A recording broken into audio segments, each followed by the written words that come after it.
Hari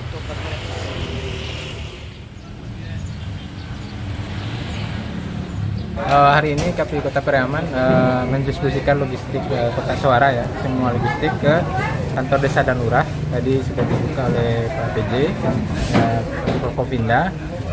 Target kita selesai sore ini. Dan ini sudah jalan ya, di belakang lagi proses pengiriman dan kita menggunakan 4 armada.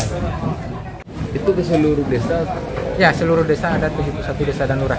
Jadi hari ini sampai malam nanti kita akan drop dan ke TPS itu pagi besok mulai setelah subuh sampai jam 6:30 sudah nyampe di TPS masing-masing. Pengawalan ketat kepolisian juga, Pak? Ya, tadi juga setiap mobil yang ini ada dikawal kepolisian dan juga di kantor desa dan lurah sudah dikawal juga 24 jam sampai besok di TPS. Jadi pihak kepolisian sudah menempatkan personilnya setiap kantor desa dan lurah. Ada berapa mobil yang kita pakai untuk pendistribusian?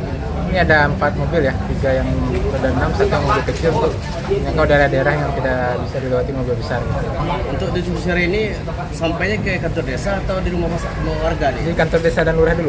Jadi besok pagi baru langsung ke TPS. Jadi tidak ada mampir ke rumah warga. Jadi ada 289 TPS nih. 289 TPS. Ya, untuk antisipasi kalau Ya, untuk listrik sebenarnya kita ada koordinasi dengan PLN. Di setiap pertemuan kita meminta ke PLN untuk on-kan terus gitu. Jadi kita menunggu komitmen ya, dan hari mudah cerah seperti hari ini juga. Internet di semua titik tuh di Kota Pariaman ini ada jaringan internet. Cuman ada 12 titik yang sinyalnya sedang dan lemah. Itu kita bisa antisipasi dengan upload dulu di Sirekap dan nanti dicari sinyal yang kuat baru dia bisa. untuk